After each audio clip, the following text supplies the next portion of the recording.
Hello everyone, welcome back to PYQ series. We are going to discuss today 2023 paper from question 61 to 80. So हम लोगों ने पहले 2024 का और 2025 का कर लिया है और हम लोग आज 2023 के बचे हुए क्वेश्चन को डिस्कस करते हैं। तो क्वेश्चन स्टार्ट करते हैं क्वेश्चन 61 से।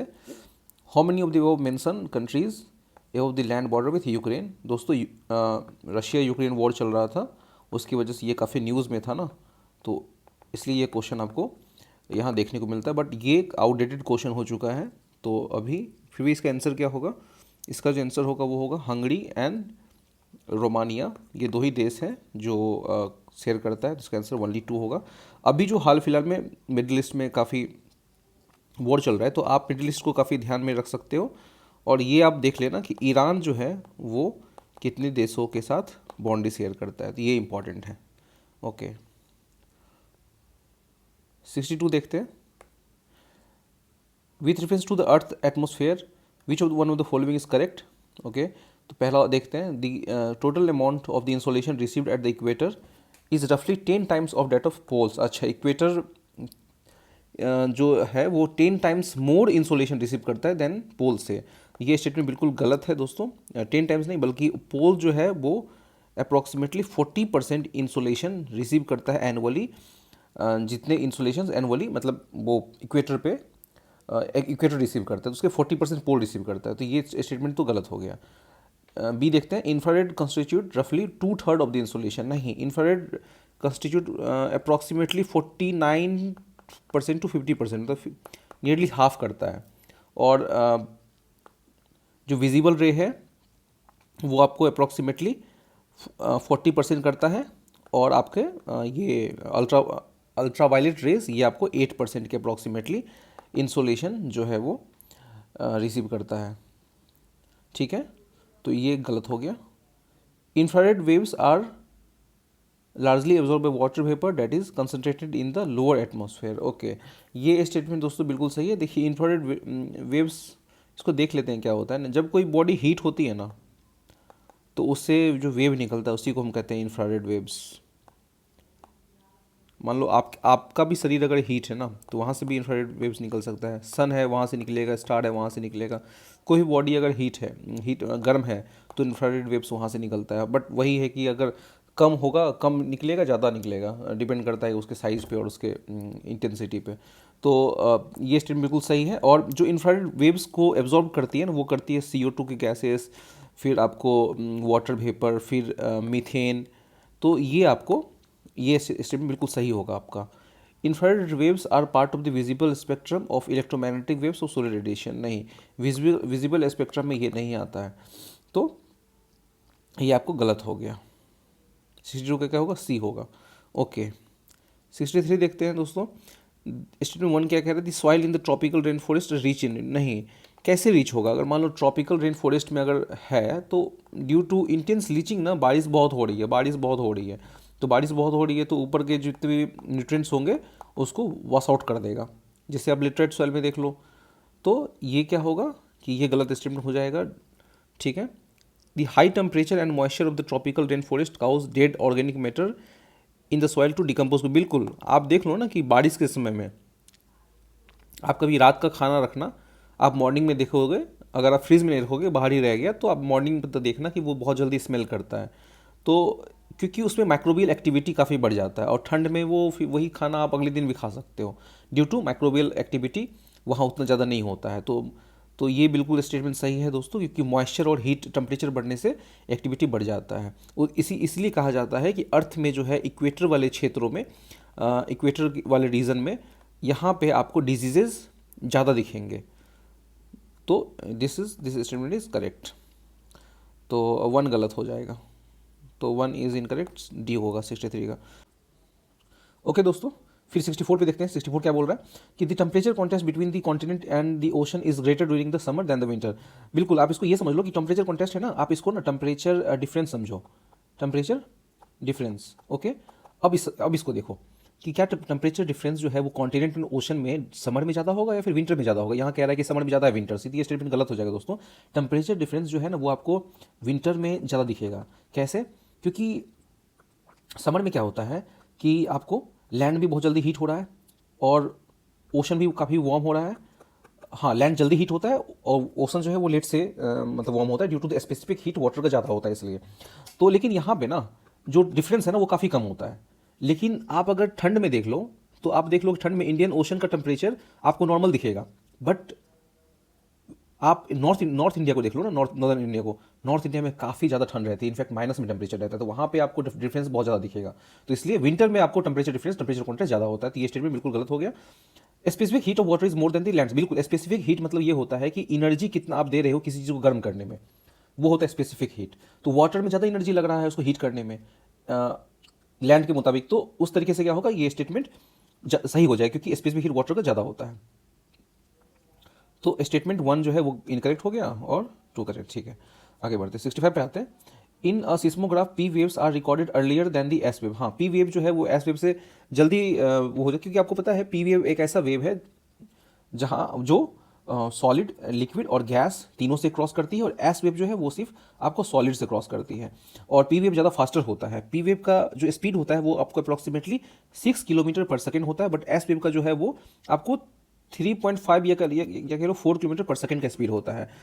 ठीक है, तो ये स्टेटमेंट जो है आपको बिल्कुल सही है। पी वेव जल्दी क्या होता है, ये होता है, मतलब सिस्मोग्राफी जल्दी रीड होता है। ठीक है, सेकंड देखते हैं। P wave individual particle vibrate to and fro in direction of the wave propagation, whereas in S wave the particle vibrate up and down. हाँ, ये बिल्कुल स्टेटमेंट सही है दोस्तों। पर एस वेव ना, एस वेव ये आपको परपेंडिकुलर टू वेव डायरेक्शन चलता है, पी वेव जो है वो आपको पैरेलल टू वेव डायरेक्शन चलता है। एस वेव परपेंडिकुलर और ये पैरेलल।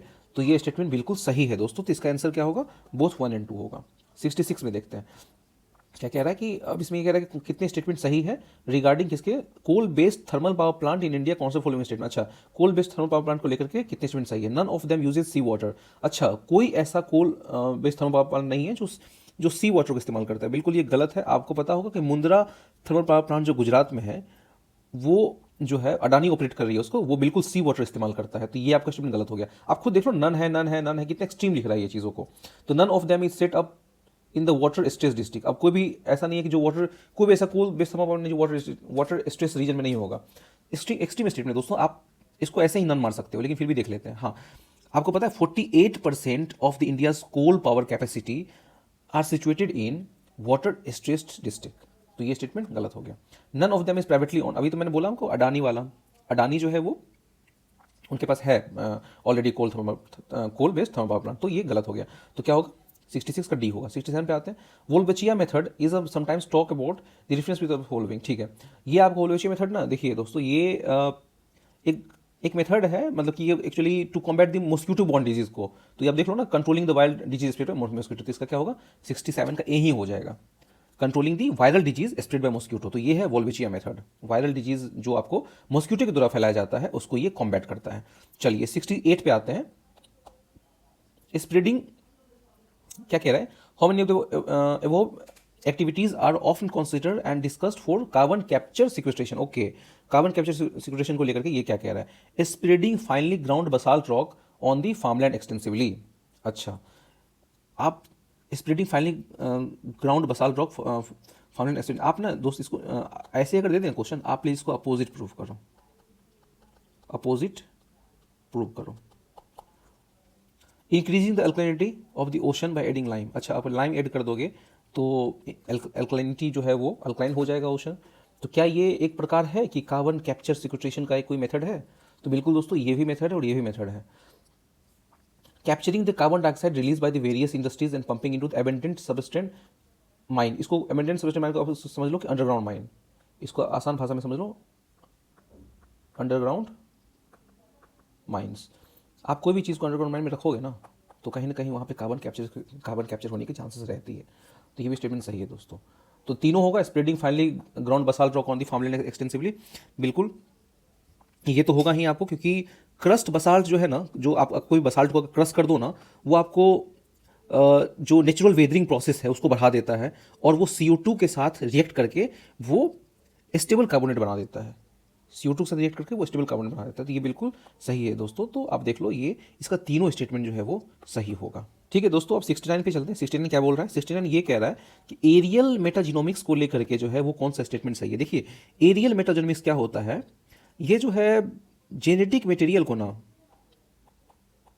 जेनेटिक मटेरियल को कलेक्ट करता है, कलेक्ट करता है from airborne particles like the bacteria, viruses, fungi in the specified habitat. उसमें जाकर के ये स्पेसिफाइड हैबिटेट में जाकर जेनेटिक मटेरियल को कलेक्ट करता है। तो देखो यहाँ पे क्या लिखा हुआ है, collecting DNA sample from the air in a habitat at one go. तो ये स्टेटमेंट बिल्कुल सही हो जाएगा दोस्तों। तो 69 का ए ही हो जाएगा, ये जेनेटिक मटेरियल को क्या करता है, कलेक्ट करता है। तो 69 का ए। 70 पर अब आते हैं दोस्तों क्वेश्चन नंबर 70 पे आते हैं। वो क्या कहता है, microsatellite DNA is use in case of which of the following. अच्छा, वो माइक्रोसेटेलाइट डीएनए को लेकर के कौन सा स्टेटमेंट ये सही कह रहा है, देखते हैं। देखो माइक्रोसेलुलर डीएनए है क्या, पहले देखो माइक्रोसेलुलर डीएनए का वो हिस्सा होता है जिसमें कि 2 से 6 बेस पेयर की छोटी छोटी सीक्वेंस बार बार रिपीट होती रहती है। जैसे क्या कि आपको 80 80 80 80 वो रिपीट हो रहा है, तो यहाँ 80 बार बार रिपीट हो रहा है, तो ऐसी रिपीट वाली छोटी सीक्वेंस को माइक्रोसेटेलाइट डीएनए कहते हैं। आप इसको ऐसे समझ सकते हो। तो यहाँ पे क्या है कि studying the evolutionary relationship between among the various species of fauna, इसका स्टेटमेंट क्या होगा, यही होगा, क्योंकि ये स्टडी करता है। आप ऐसे भी ना इसको अगर आप पढ़ोगे ना, तो डीएनए से आप क्या जानते हो कि इवोल्यूशनरी रिलेशनशिप ना, आप किसी को स्टडी करना है, उसका रिलेशनशिप किसी के साथ है या नहीं है।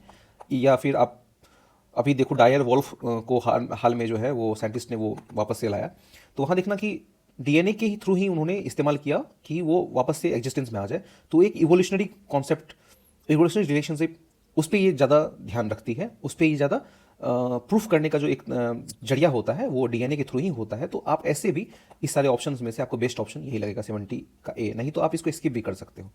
अब 71 देखते हैं, 71 क्या कह रहा है, किसे 71 देखते हैं, कौन से following statement with reference to India. Okay, according to the MSME act 2006 the medium enterprises are those which investment in the plant and the machinery between the 15 crore and 25 crore. अभी देख लो दोस्तों कि आपको पता होगा अप्रैल 2025 में ये एमएसएमई रिवाइज हुआ है।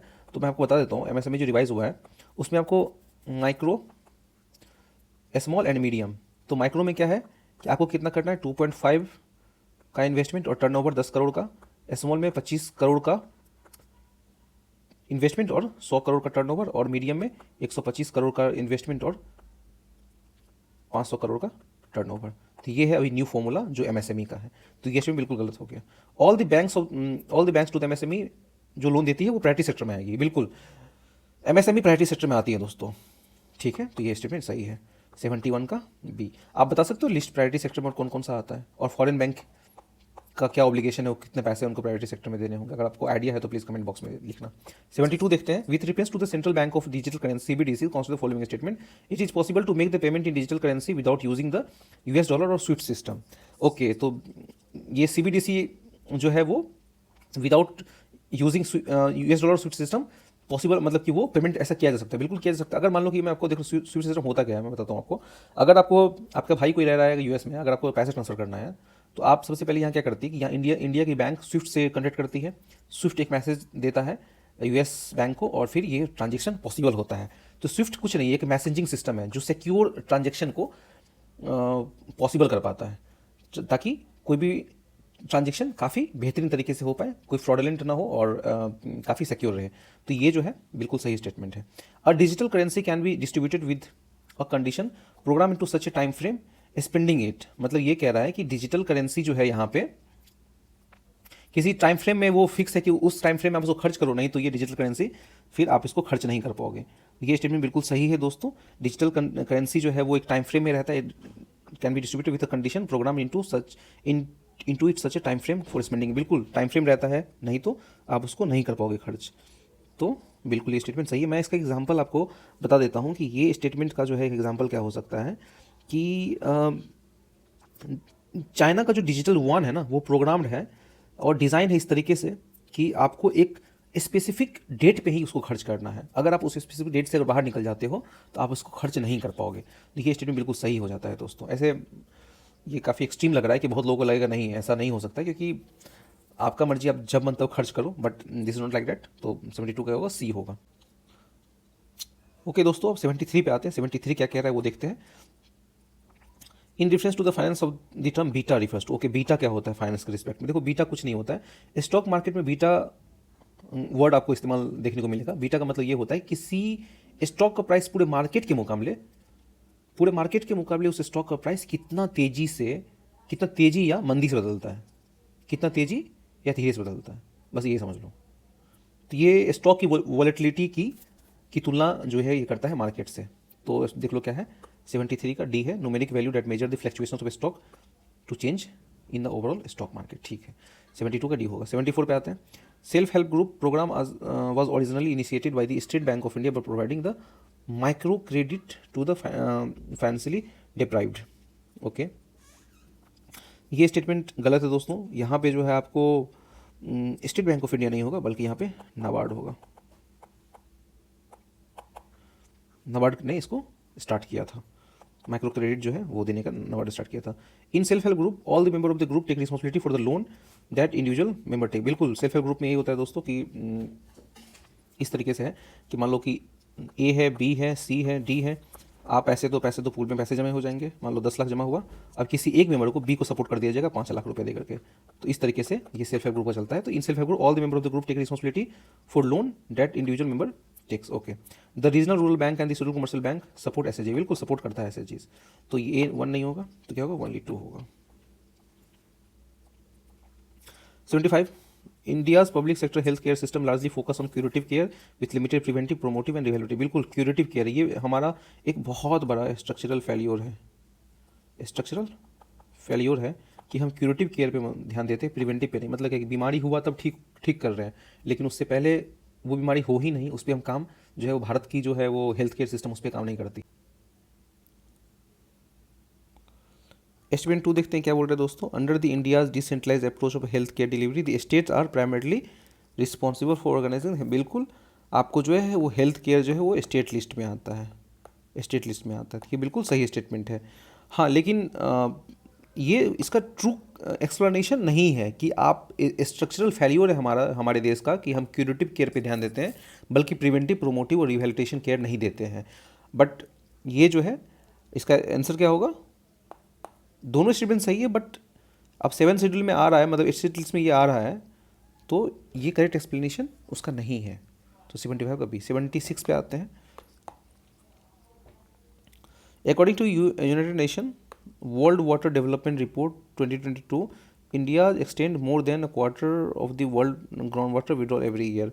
बिल्कुल ये स्टेटमेंट सही है दोस्तों, क्योंकि आपको पता होगा कि हम लोगों का जो है पानी है वो काफ़ी ग्राउंड वाटर में, खास करके ये एग्रीकल्चर में काफ़ी हम लोग इसको इस्तेमाल करते हैं, एग्रीकल्चर एक्टिविटी में। ये स्टेटमेंट बिल्कुल सही है। Okay, India needs extract more than the quarter of the world ground water each year to satisfy the drinking water sanitation need almost 18% of the. नहीं,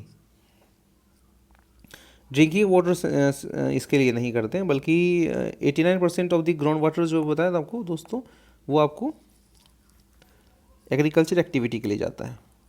ये गलत हो गया, तो क्या होगा, statement 1 is correct, 2 is incorrect. Question 77 पे आते हैं दोस्तों। क्या बोल रहे हैं यहाँ पे।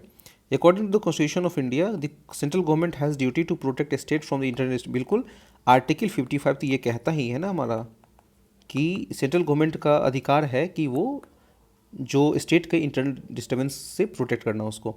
तो अब सेकेंड देखते हैं, the constitution of India exempt the state from providing the legal counsel to a person being held for preventive detention. Okay, तो लीगल काउंसिल मतलब ये होता है कि मान लो कि आप एडवोकेट दे दिए हो किसी को, गिरफ्तार, मतलब कोई भी पुलिस कस्टडी में आ गया, वो गिरफ्तार हो चुका है, तो अब उसके पास एक राइट है कि वो एडवोकेट हायर करेगा और अपने लिए वो केस लड़ेगा, ठीक है। लेकिन कोई भी इंसान अगर प्रिवेंटिव डिटेंशन में है, तो प्रिवेंटिव डिटेंशन में इंसान के पास ये मतलब कि राइट नहीं होता है कि उसको लीगल काउंसिल मिलेगा कि नहीं मिलेगा, ठीक है। तो आप ये कह लो कि जो, मैं इसको और आसान भाषा में आपको बता सकता हूँ कि अगर किसी व्यक्ति ने पुलिस को पकड़ लिया है, तो उसके पास अधिकार होता है कि एक वकील के सलाह ले सके, एक वकील से सलाह ले सके और अपनी तरफ से केस लड़वा सके। बट प्रिवेंटिव डिटेंशन के केस में ऐसा नहीं होता है। तो ये स्टेटमेंट क्या हो जाएगा, बिल्कुल सही हो जाएगा। ओके, थर्ड स्टेटमेंट देखते हैं दोस्तों। According to the prevention of terrorism act 2002 confession of the accuse before the police can not be use as evidence. बिल्कुल ये स्टेटमेंट गलत है दोस्तों। अगर देखा जाए ना प्रिवेंशन ऑफ टेररिज्म एक्ट 2002 में, तो कन्फेशन जो है ना वो एविडेंस के रूप में इस्तेमाल होता है, बल्कि एविडेंस एक्ट में इस्तेमाल नहीं होता है। तो ये स्टेटमेंट गलत हो जाएगा। तो इसका आंसर क्या होगा? 1 एंड 2।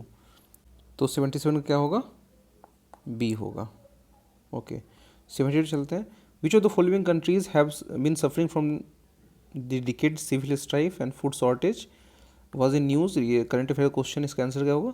सोमालिया। सोमालिया जो है वो काफ़ी फूड शॉर्टेज और सिविल स्ट्राइफ से गुजर रहा है।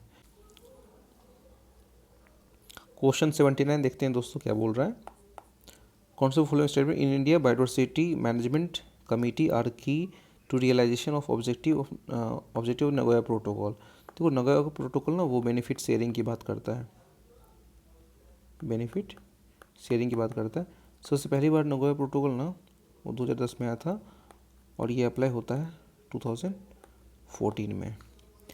तो इसमें क्या है कि अगर मान लो कि इसको और आसान कर दूं, अगर मान लो यूएसए की कोई कंपनी है, अगर इंडिया में किसी प्लांट से वो मेडिसिन बना रही है, किसी प्लांट से वो उसके हेल्प से मेडिसिन बना रही है, तो उस प्रॉफिट को इंडिया के साथ शेयर करना पड़ेगा। तो यही है, इसी चीज़ को मैनेज कर रहा है नगोया प्रोटोकॉल। क्या बोल रहा है कि the biodiversity management committee have important function in determining the access and benefit sharing including the power to leave collection fees. बिल्कुल, ये कमेटी जो है वो इंपॉर्टेंट फंक्शन है इसका कि वो बेनिफिट दे, पावर दे to leave collection of fees and access of biological resource within jurisdiction. ये इसी कमेटी का ये काम है। तो बिल्कुल ये देखो काफ़ी बुकिश लैंग्वेज है। ऐसे जब आपको बुकिश लैंग्वेज मिले ना और इतना लंबा चौड़ा बुकिश लैंग्वेज दे और वो काफ़ी जेनरिक है, हो कोई फैक्ट ना हो, कोई फैक्ट ना हो, काफ़ी जेनरिक स्टेटमेंट हो, तो ये स्टेटमेंट बिल्कुल सही ही होगा। फैक्ट अगर कुछ दे देता कि 10% 15%, तो वहाँ आपको सतर्क रहना है। बल्कि काफ़ी जेनरिक है, तो ये स्टेटमेंट सही होने का ज़्यादा चांस है। 80 पे चलते हैं दोस्तों। 80 क्या बोल रहा है इलेक्शन ऑफ प्रेसिडेंट को लेकर के। The member nominated into either house of the parliament और the legislative assembly of the state are also eligible to included in the electoral college. Nominated member नहीं होते हैं। परसेंट ऑफ इलेक्शन में कौन कौन होते हैं? पहला, elected member of state legislative assembly and Lok Sabha Rajya Sabha. Second, elected member of Delhi and Puducherry. ठीक है, चलो तो ये स्टेटमेंट गलत हो गया। सेकंड देखते हैं, higher the number of elective assembly higher is the value of vote each MLA of the state. अच्छा, तो वैल्यू ऑफ वोट कैसे निकालते हैं? Total population of the state 1971 census के हिसाब से बाय टोटल एमएलए इंटू 1000। तो higher the number of elective assembly seats higher is the value of vote in, जितने ज़्यादा ये होगा उतना वोट होगा। ये स्टेटमेंट बिल्कुल गलत हो जाएगा। Value of vote of MLA in the Madhya Pradesh is greater than the Kerala, ये स्टेटमेंट गलत हो जाएगा। मध्य प्रदेश का 130, आप इस फॉर्मूला पे निकाल दो, उसका पॉपुलेशन डाल दो, वहाँ पे एमएलए डाल दो, फिर निकल जाएगा। बिल्कुल ये स्टेटमेंट गलत है। मध्य प्रदेश का वैल्यू ऑफ वोट 131 है और केरला का 152 है। Value of vote of MLA of the Puducherry is higher than that of the Arunachal Pradesh because the ratio of total population to the total number of elective seat in the Puducherry is greater than compared to, ये statement सही है। 80 का क्या होगा? 1 होगा। आप इस formula पे रख दो दोस्तों, टोटल पॉपुलेशन 1971 सेंसस के अकॉर्डिंग बाय टोटल एमएलए कितने हैं इंटू 1000, ये आएगा वैल्यू ऑफ वोट आएगा, वैल्यू ऑफ वोट आएगा। ठीक है, तो ठीक है दोस्तों, इसका सिर्फ एक ही स्टेटमेंट सही है। 1 गलत है, 2 गलत है, 3 गलत है, 4 सही है। तो इसका आंसर क्या होगा? ओनली 1। ओके, तो नेक्स्ट क्लास में हम लोग 81 to 100 करेंगे। Thank you so much.